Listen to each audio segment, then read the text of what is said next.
Welcome back to the Overrated Experience, sports and sports betting podcast. I'm your host, Kyle Blunt, and joined once again from Austin from Ajax, baby.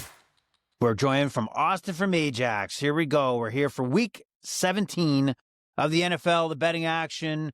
We have some Saturday games, we got Sunday games, and if betting football is not your thing, I hope we got a whole weekend of ridiculous amount of action, bowl games in NCAA football, NHL. Currently watching the bullpen here. Some EPL action, Nottingham Forest versus Manchester City. It's going crazy. Hopefully you're going to enjoy your weekend and make some money. We're going to focus here on the NFL, as I talked about, but this is a sports betting podcast where we go everywhere when it comes to the world of sports. You can follow the Overrated Experience on X at Overrated EXPER2. That's Overrated EXPER2. You can get the podcast from any of your providers, Spotify, and all those, in Apple Podcasts. But also, you can see the visual, if you actually want to look at us, on YouTube at Overrated Experience. So I know that a lot of you folks out there like to listen to your podcast on YouTube. So a lot of action. Christmas time. Austin, what's new and exciting? How was your Christmas? Christmas was good. I love to see the football spread out on a lot of days here. It's really nice to just be able to sit back, relax, and enjoy some football. But other than that, not too much to report. All right, yeah. So it's I'm gonna say that Austin from Ajax did me a favor. He picked me up one of the gaming chairs, and before, honestly, I didn't understand why or care to know why anybody required a gaming chair. And then, bam! I sat in it on Saturday or Christmas Day watching football. I'm like, oh my god, I understand now. It's opened my eyes. That's hilarious. I don't feel after 2 hour, 3 hour sit down of like getting out of the chair. Now it's like it's very comfortable. It has everything you want in comfort, and it's changed my life. I see the world in a new way. My life. I see the new world in a new way. So I got to thank you, Austin from Ajax. It hit the spot. Let's say that. Yeah, and I also got to thank you. Brand new microphone, better voice quality for the viewers. That's what it's all about here at the Overrated Experience. So let's go.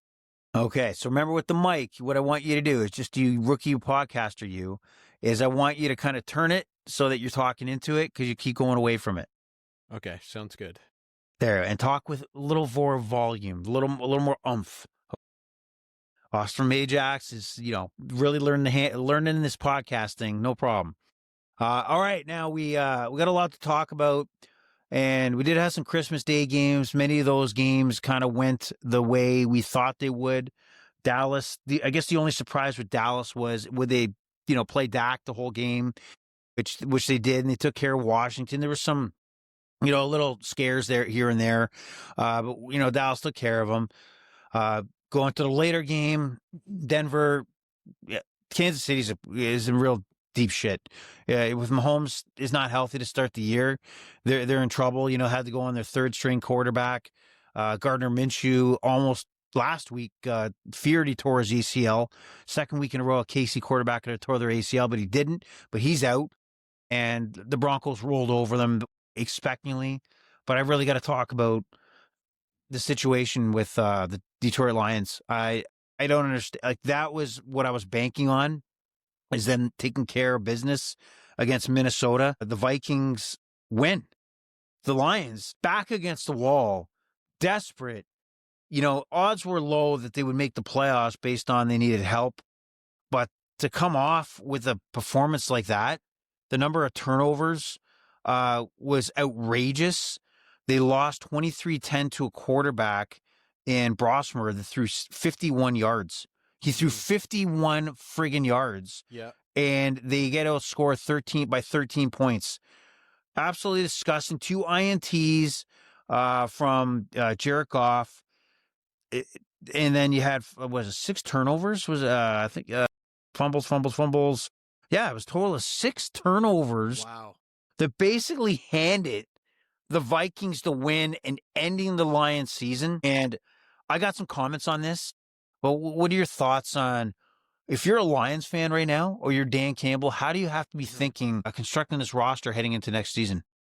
That's honestly a really hard question because there's a lot of teams this year where it's like, how the hell are they performing this poorly, right? And I could maybe chalk up this week's loss to a fluke, but I don't know how the Lions are where they're at. They still have all the weapons they've had previous years. Like I almost want to call it a fluke season, but maybe you would have more input of how they could fix this team, or if you agree or think that there's some serious issues here on this team. For me, I'm at a loss when it comes to the Lions. Like I say week after week, one of the most entertaining teams to watch, and that all. It seems like everything is there. I have or had full faith in the Detroit Lions. I mean, I was, fearful that the schedule that they were provided this year would, really give them a rocky road to get to the playoffs, but they would eventually get there. They would somehow lock in a wild card, if not still challenge for the division. But it wasn't even the schedule or the teams I thought they would struggle with that really stood out to me as a concern. And just icing on the cake was just Minnesota Vikings. The Detroit Lions at the level I thought they were on, losing to a quarterback that throws 51 yards and then turning the ball over 6 times. 6 times. They turned the ball. All they had to do was the absolute opposite to win this football game. Don't turn the ball over. Don't turn the ball over. Keep field position. Squeeze the Minnesota Vikings. Put them in a position where they got to rely on Brosmer, their quarterback, who's absolute trash, to throw the ball when he in bad situations. And I don't know if maybe Dan Campbell, who I like, having the play call duties is necessarily the right thing. I don't think he can get out of his own way. I was questioning some of the decisions on, 2nd and 7, and they would get 2 yards on a run and then put them back into a 3rd and somewhat long scenario. It was bad. It looked bad.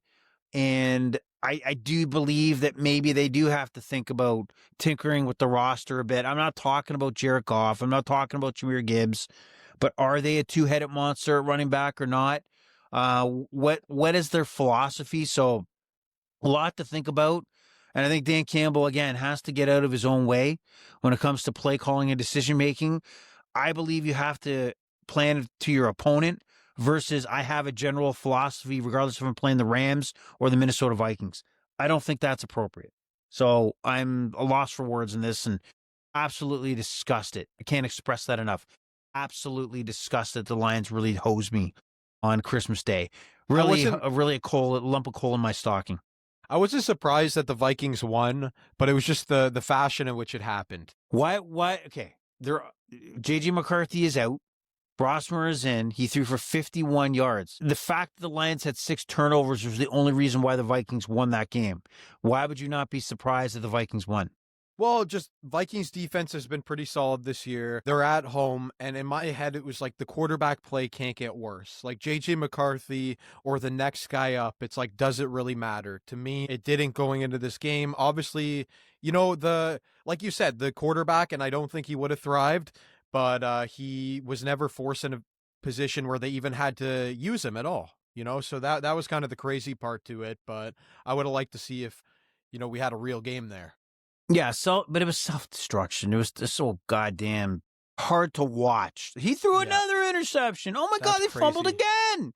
That's like, how is that possible? When you're getting, like, the Lions are marching and then Jahmyr Gibbs puts it on the turf.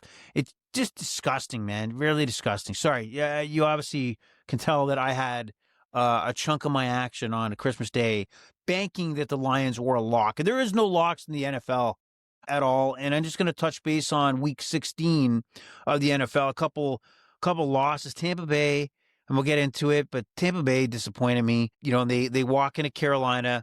They were going back and forth. And when it came time for Baker to step up at the end there and lead them to at least a game-tying drive, he couldn't do it. He throws a pick, right? It's bad optics for what this Tampa Bay team is. I'm losing faith in them. And also really had the Ravens having to beat the New England Patriots. And then, bam, Lamar Jackson gets a knee to the back. He gets a knee to the back that I believe was the turning point in that game. I think Lamar Jackson ices the Patriots out. He's not been at his top game, obviously, but Todd Hudley is he's so like, I'm sorry, but he's garbage. And the comment that John Harbaugh made at halftime when the discussion was, is Lamar coming back, is that Snoop Hudley could do everything Lamar can. What a stupid comment that was. What a stupid thing to say. That's a terrible take. Oh my God, horrible. Anyway, we'll get into it. Well, feel free, Austin, as we go through the games this Saturday and Sunday, to comment on anything that happened previously with any of these teams. But just crazy word of the NFL, man. It's just so wild. I can't keep up. And you're going to see me wearing my old man glasses here because I can't see when I'm reading. So bear with me, kids. Austin's the youth, and I'm the old guy on this podcast. I truly believe this 2025 season has been the most bizarre football season I've ever watched, just when it comes to results of expectation. Yeah, it makes zero sense for many of this, and I don't know how we do it. And stay sane. But anyway, we got some Saturday action going on in the NFL. 2 games, 2 actually interesting matchups. We kick off at 4:31 with the Houston Texans coming off a kind of a weird performance, beating the Vegas Raiders, but not dominating in any way. They come into SoFi to take on the Chargers. They are a 1.5 point underdog, and this game's at 39.5. Interesting matchup, to say the least here. The Houston Texans are the Colts' only hope that if they need to falter here to keep the Colts' slim playoff hopes alive. So, the folks in Indianapolis will be watching big time in this. If we look at the standings, if we look at the overall, like I said, the Texans are 10-5. Colts are 8-7, so they're 2 games behind. The Chargers have already locked up a playoff position, but they probably want to aim for the 2nd seed, as they now currently hold the first wild card spot, and they're a game behind New England. So I got to believe the Chargers are going to be coming out swinging in this one. Austin, to be honest with you, we've seen a rather crappy performance by that Houston Texans offense against the ugly Las Vegas Raiders. But I still believe big time that this Houston D is going to come out swinging. They're going to hit. And, Justin Herbert still has a broken left hand, right? It's heavily damaged. And he takes a beating on a daily basis, on a game-by-game basis. And the Houston Texans are a defense that hit hard. They smash. They are like the Incredible Hulk out there. So I'm going to go with the Houston Texans on this. And I'll say over, but I feel a lot more comfortable that the Texans win this game outright. Yeah. See, I'm going to go head-to-head with you here. I think these are 2 very evenly matched teams. Although I was at a bar watching some of last week's games, and this one guy, he was a big Chargers fan that I was talking to. And, he's telling me, he's like, tell me Justin Herbert's not top 5. Tell me Justin Herbert's not top 5. And I was like, hey, you know what? Just if we're talking over the years, he probably is in that 5 spot. He is probably a top 5 quarterback in the NFL. And I think, this week he should be able to prove it. But even though I'm going head to head with you there, the over under at 39.5 looks way too low to me. I easily see both teams getting at least 21, 3 touchdowns apiece. So hammer that one, and let's move on to the next one. All right, so I don't disagree with your Chargers fan there. Is probably in a drunken stoop and just going off, right? I don't disagree with him that Justin Herbert could be argued that he's in the top 5, and I really don't want to go through it at the moment. But I don't think it's him today that has a struggle. I think it's his O-line. I think when the Chargers struggle, it's because they can't protect Justin Herbert and let him do his thing. And I think today's one of those days. All right. We have battle of the backup quarterbacks. Malik Willis will be in. Jordan Love is out for the Green Bay Packers. But they are still 3.5 point favorites hosting the Baltimore Ravens. And Lamar Jackson's listed as doubtful, hasn't practiced all week. Snoop Hudley, who we talked about, looks like he'll be quarterbacking the Ravens, who are absolutely desperate at this very moment. They lose, they're done. They lose, they are done. We're talking about the Baltimore Ravens that every year we're talking Super Bowl contention. Can they get over the hump? But now we're talking about just staying alive to get into a Week 18 matchup against the Steelers. What do you like here? It's 38.5, very low scoring. I'm going to go with the under in this, and I'll start off with that, and I'll leave it to you. What do you like here?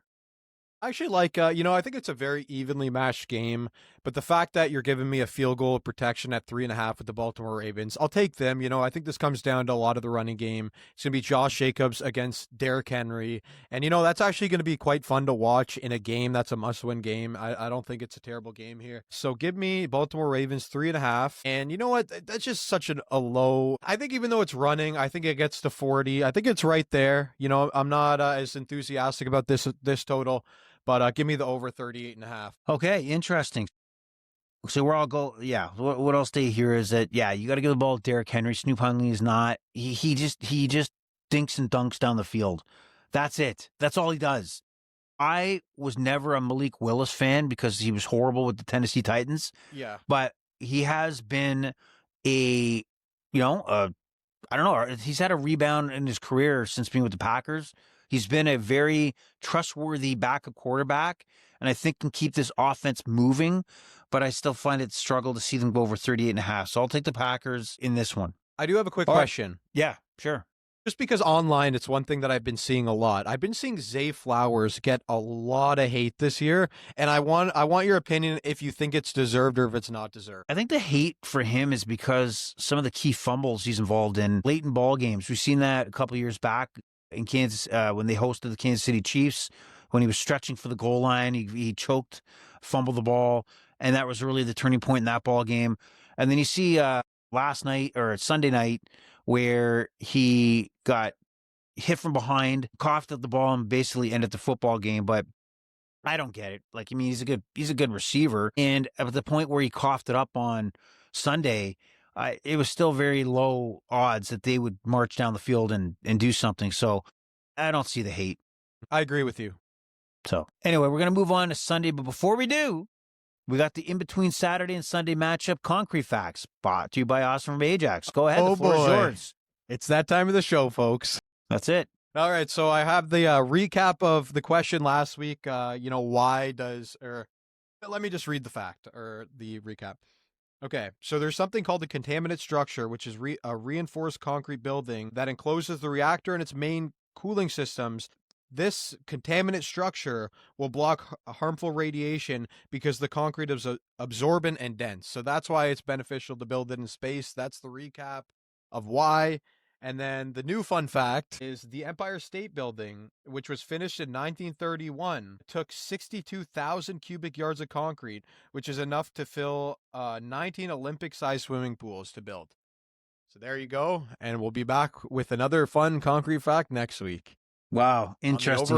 Only here on the Overrated Experience. Wow, that's absolute knowledge that you're spitting out here.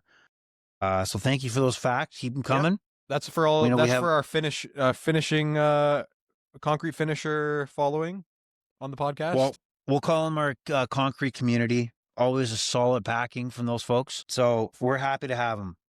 Now we get on to Sunday, and I'm just going to let our listeners know that we'll try to spend more time on games with significant meaning. We'll give picks for all the games, but Austin, don't let that hold me back.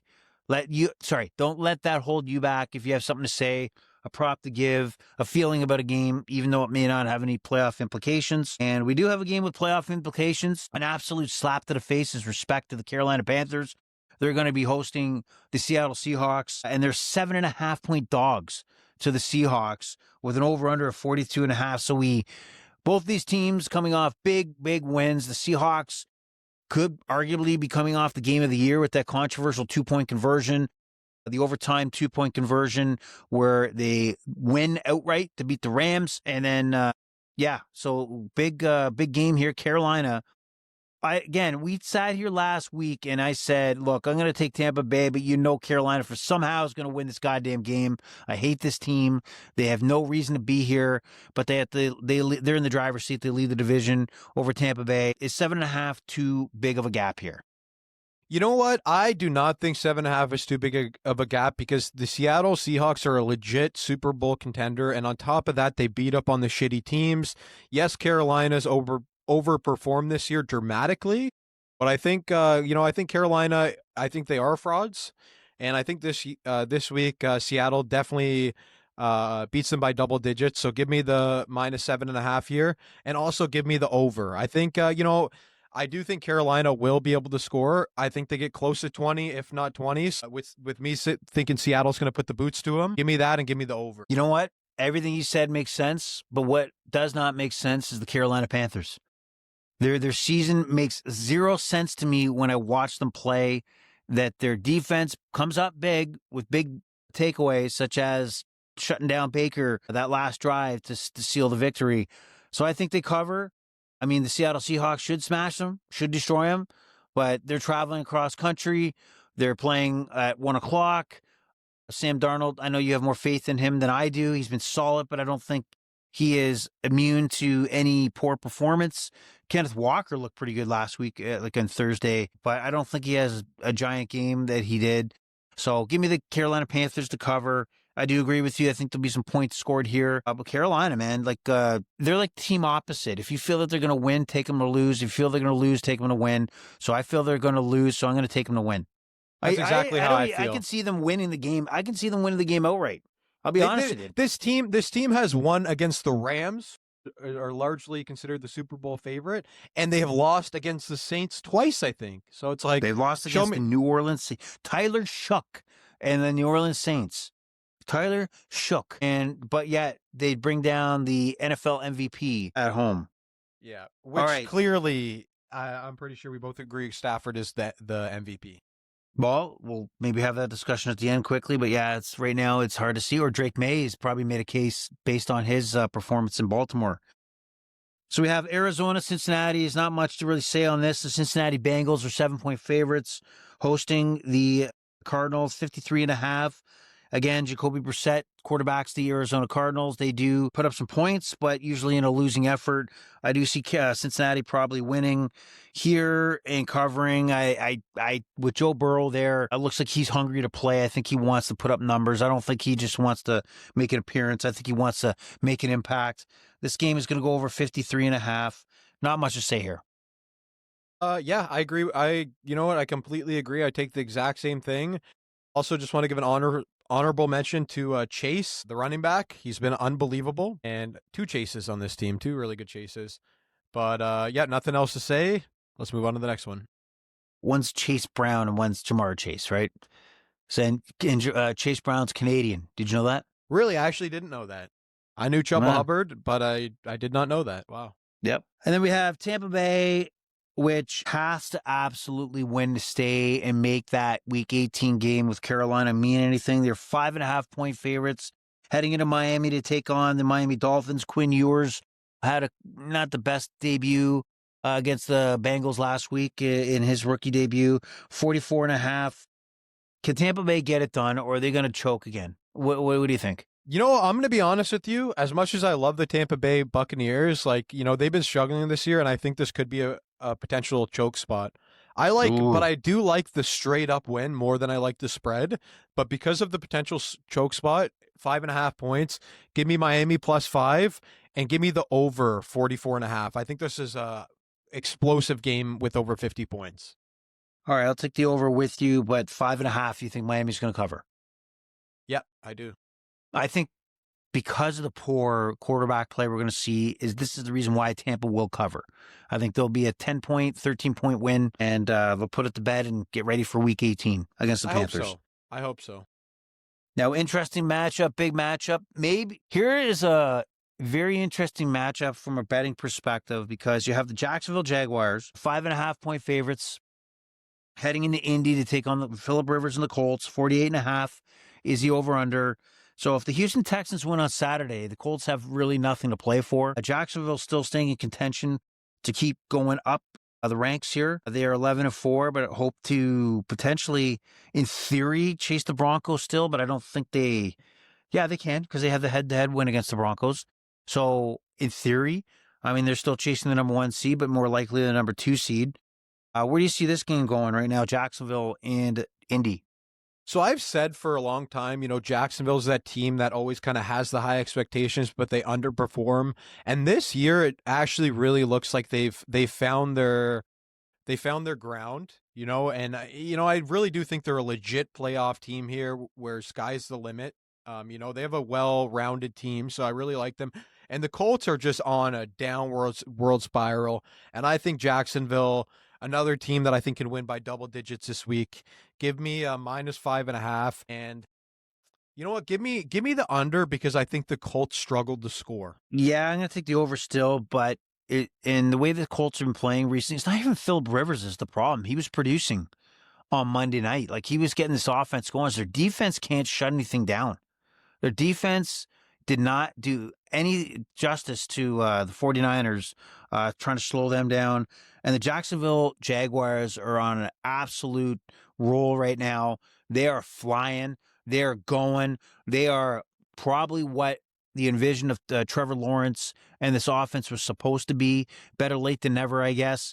I think it keeps up. I think they smash the Colts. Whether the Colts are still in playoff contention or not, the Colts are reeling, and it's their D. It's not old man Rivers that's kind of been their downfall. So let's go Jacksonville to cover. We have an interesting matchup. I keep saying that, but it's not really an interesting matchup. New England should smash the Jets here. 13.5-point favorites are the Patriots. The Jets are, insignificant.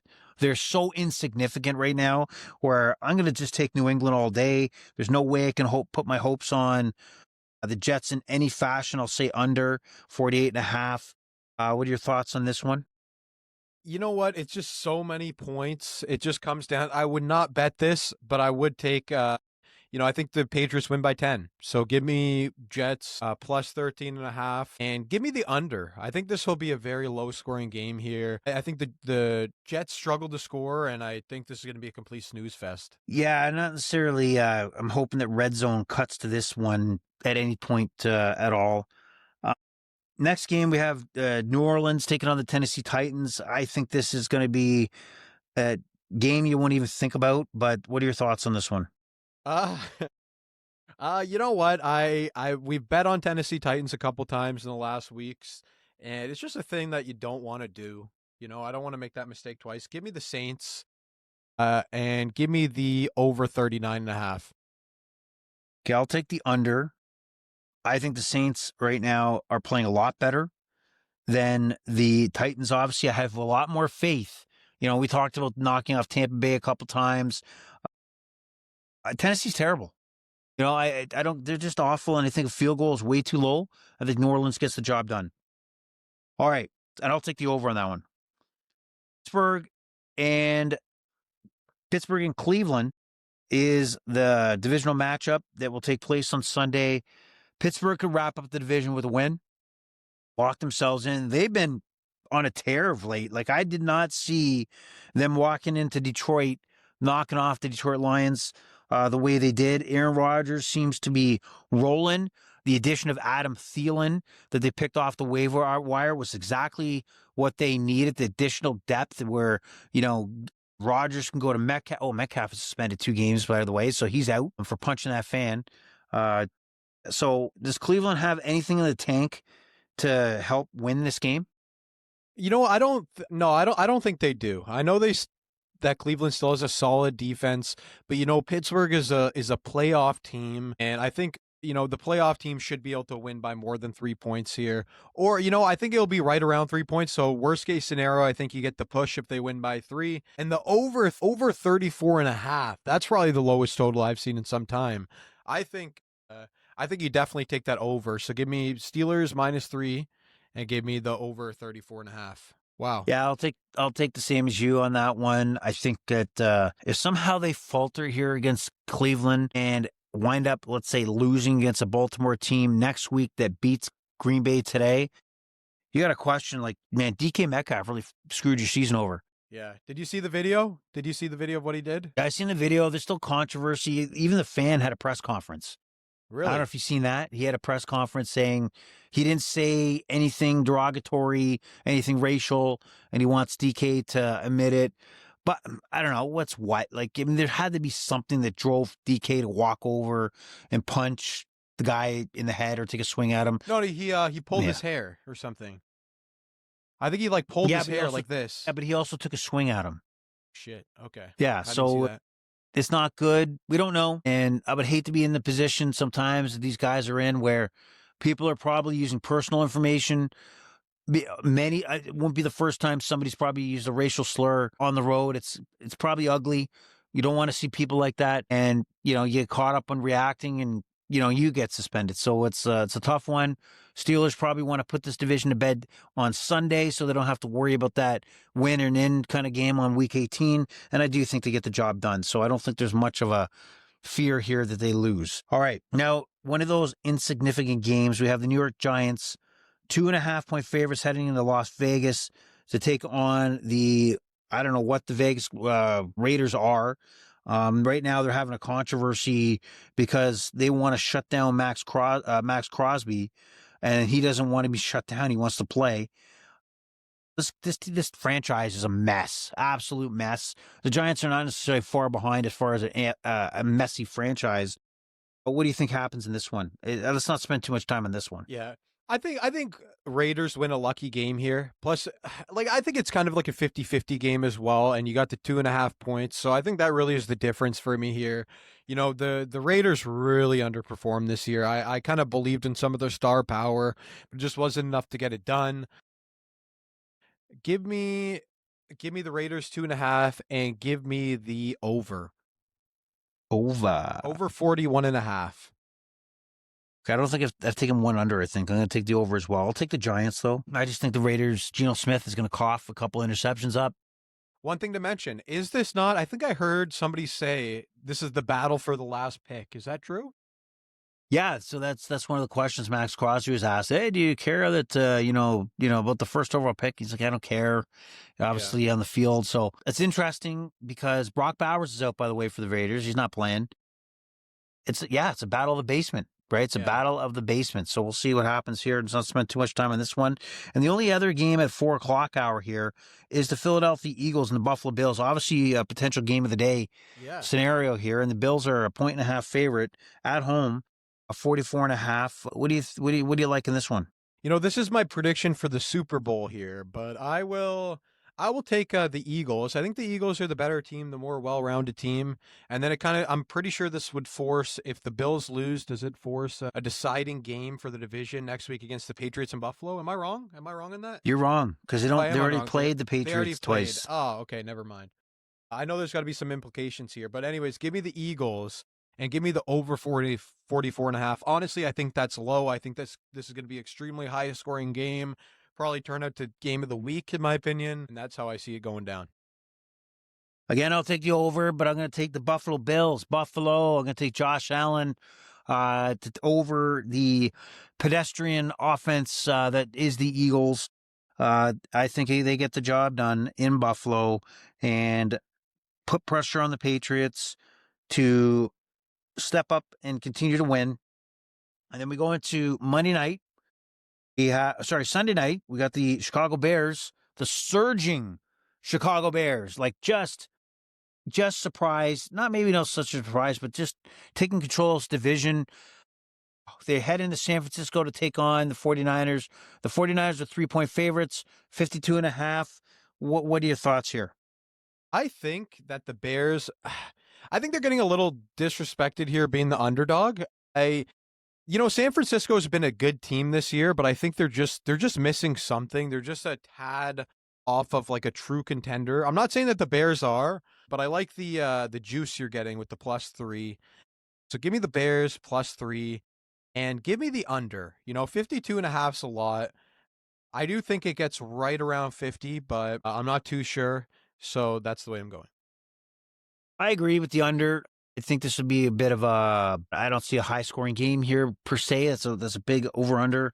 I do think the 49ers get the job done. I think they're really, really setting in as a threat in the NFC.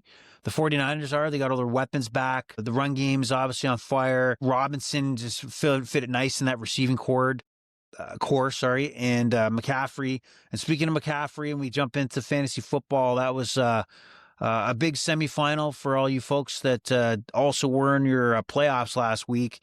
Austin Puka Nakua'd me on Thursday. He already stepped out with a 40-plus point performance. We thought it was over. And then my team stepped up huge on Sunday, absolutely crushing it. And, Yahoo, which I think over embellishes the percentage of winnings, had me at 70%. Big performance on Sunday night by Stephon Diggs for Austin to put him in the wheelhouse of potential victory. On Monday night, all I had to do is keep CMC less than, was it 22 points, 23 points? 23. It was like 23.2, and he ended up having like 29. Yeah, and Yeah. look, the Colts couldn't do anything to shut him down. He was averaging like 7 yards a carry. You know, he comes out of the backfield for that reception for a touchdown. The thing that killed me, though, was I swear the 49ers scored a touchdown prior to his second touchdown. They didn't review it. They went right to quick snap, and they find CMC alone in the end zone again. The guy's maybe the biggest threat on the planet as far as weapons that a team has. And for you not to try to let other pieces destroy you from the 49ers, that's a shame. The Colts couldn't get it their own way. You won. You're in the final. Congratulations. Hoping you come away with the victory, but we'll see. What do you think? What do you think your odds are? I just want to mention here, me and my dad, most of you guys probably know how the scoring works in fantasy football. This league has, normal scoring. Nothing's been tinkered with. So the total came down to 162.1 to 169.1, which honestly, I just looking at that score, like a combined score of over 330 points, whatever it is probably one of the highest like totals of any matchup on the given year. My dad to score 162 and lose, that was probably like a 99%, or that's like a 1% loss chance. If you're putting up 160 points, you should be winning 99% of the time. So it's just one of those lucky weeks. We had Barkley, Pitts 15 points, Pickens 22 points. One of the greatest semifinal matchups I've ever been a part of in my life. We should be duking it out in the finals right now. I seen the other people didn't even put up 120. You know what I mean? But a great matchup, and I'm off to a great start in this next week with an 81% chance prediction already, because he had Worthy go, and I don't even think he put up a point. So that's really helping me out. Just a complete blank spot, and then Jahmyr Gibbs with an absolute no-show. Oh, I think he had 3 or 4 points for Jahmyr Gibbs, who averages like 15 to 20. So I'm looking pretty. I don't even need Nakua to do that much this week. Let's go. Let's get it done. 3-time champ coming in hot. Well, that's great that to get so close, and then that sums up my whole fantasy football and sports gambling is the low percentage play. I'll tell you, even yesterday, I had a parlay with the Raptors, straight up beating the Washington Wizards. The 5-23 win Washington Wizards, and they down easily the Raptors yesterday. Like, why is that happening to me? Why is it like the Lions lose and turn the ball over 6 times against a Vikings team? Why does Lamar Jackson get kneed in the back and can't continue? Like, why is that happening to me instead of the opposite? So let's not go off on that, because it's going to get me like outrageously frustrated. We have our final matchup, Monday nighter. The Los Angeles Rams head into Atlanta. They're 8.5-point favorites over the Atlanta Falcons. Does LA got much to play for? I mean, they got the number 1 seed at the no, they don't. Seattle does. They have actually the number 7 seed. No, 6 seed. So they do got a lot to play. They want to catch Seattle. So they absolutely want to keep this going. Do you see any way that the Atlanta Falcons can keep up with the Rams on Monday night? You know what? I think the Rams do win this game, obviously, but I think they win by a touchdown. I think they win by 7 points. I think, Atlanta hasn't been terrible lately, and I think it's just one of those primetime games that's closer than you think. So give me Atlanta plus 8.5, and give me the under 49.5. That seems quite high to me. Okay, I'll take the over. What the hell? It's the overrated experience. I'll take the Rams just for the sake of I don't trust Kirk Cousins in that offense to keep up with the Rams. The Rams offense can be explosive at times, and it changes a lot of things when you're a team like the Falcons that has to chase and maybe cannot hand the ball off to Bijan Robinson as much as you wanted to in your original game plan. So give me the Rams there. And yeah, that concludes week 17 of the NFL. And after that, we have that weird week where maybe there's one or two matchups. Most teams, though, are locked into the playoffs. And then we get into the wild card weekend, which is wild and just outstanding, crazy action in the NFL. And, you know, I don't know why we do this to ourselves. It's very stressful to try to analyze these games, and you see a fumble or you see 6 turnovers by a Lions team that you didn't see that coming. So it's always fun in the NFL. Any closing thoughts, Austin, on the NFL or anything else in sports? No, not much to say. You know, with what you said, yeah, there's always going to be that luck factor involved to this. No matter how much research you do, no matter how long you're making these picks, you know, there's some things that are out of your control and you don't know that are going to happen. You know, bet wisely, folks, and only bet what you can handle. Bet what you can handle. That's a key thing to understand. Bet wisely. And again, we're only here to provide some entertainment for you. We're not pushing you in one direction or another. We're just telling you what we think on a week-to-week basis. So the Overrated Experience is off to watch some soccer action at 10 a.m. And we hope you enjoyed. The pleasure was all yours. The Overrated Experience is over and out. Austin from Ajax, out. All right. Bye-bye, everybody.